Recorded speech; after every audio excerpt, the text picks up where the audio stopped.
Bom, gente, então vamos lá, né? Vamos começar aí com a citologia, a matéria nova, né? A gente está correndo atrás e vamos trabalhar com isso aí, porque nós temos um Enem, temos a UERJ, que foi adiado, mas ainda vai ocorrer, né? Então a gente tem que correr atrás da nossa faculdade e a gente vai conseguir. Então vamos lá devagarzinho. Quais são os tipos de células que nós conhecemos? Nós temos dois grupos de células para serem trabalhadas. As células procarióticas e nós temos também as células que vamos chamar de eucarióticas. Qual a diferença de uma célula procariótica para uma célula eucariótica? Existe diferença, Belo? Sim, existe. Eu quero que você entenda o seguinte, toda célula ela apresenta uma membrana que a gente chama de membrana plasmática. Isso é característica de todas as células, né? Mas existe um grupo de células que não possui uma membrana que a gente chama de membrana nuclear.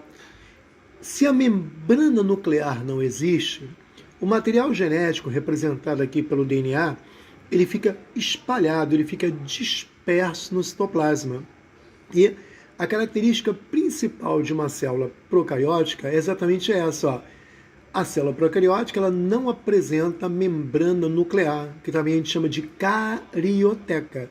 Cário vem do grego, o que significa núcleo, e teca vem do grego, o que significa caixa, né? Uma caixa que envolve um núcleo, que seria essa membrana nuclear. Ora, então características dos organismos procariontes, que apresentam células procarióticas, não possuem a membrana nuclear e o material genético fica disperso no citoplasma. Existem dois grupos de organismos procariontes que a gente conhece, são as bactérias e as cianofíceas, que a gente chama de algas azuis. São esses grupos só, são essas duas. Então fica fácil de você memorizar, né? Fica fácil de você conhecer. Então não tem dificuldade. Quero que você note o seguinte, ó. Aqui está presente o citoplasma de uma bactéria. A bactéria tem flagelo, a locomoção.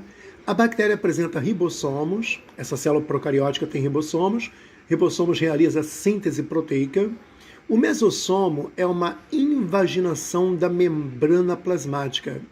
Essa invaginação, mais tarde, chamada mesossomo, a gente vai ver que participa da respiração celular da bactéria, né?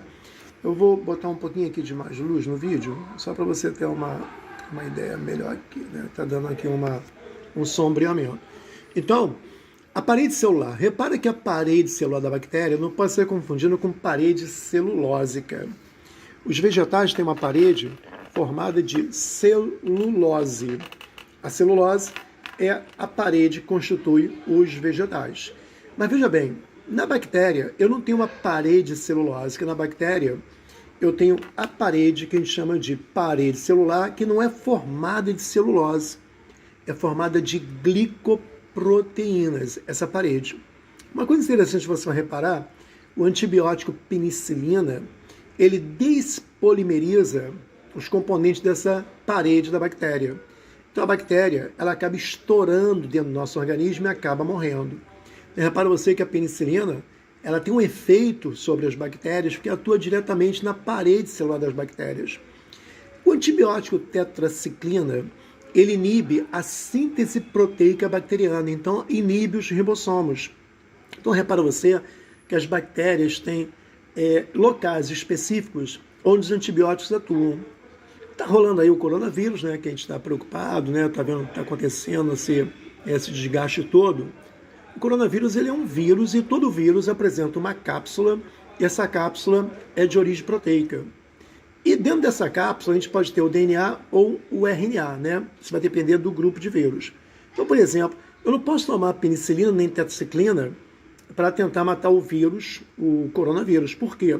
Porque ele não possui a parede celular como a bactéria possui. Ele não possui ribossomos, o vírus não tem metabolismo próprio. Por isso que não existe o antibiótico para combater esse vírus. Então nós temos que produzir os nossos próprios anticorpos e eliminar esse vírus se ele invadir o nosso organismo. Naturalmente, pessoas debilitadas que não conseguem produzir anticorpos de maneira adequada, elas acabam pegando a infecção pulmonar, que leva a uma inflamação, acúmulo de líquidos nos pulmões e pode complicar a vida da pessoa. Mas a bactéria, sim, ela morre pela ação dos antibióticos nesses locais específicos que a gente citou. E a bactéria é uma célula procariótica, porque não tem a membrana nuclear e o material genético fica disperso no citoplasma. Esse DNA a gente chama de nucleóide, quer dizer, em forma de núcleo.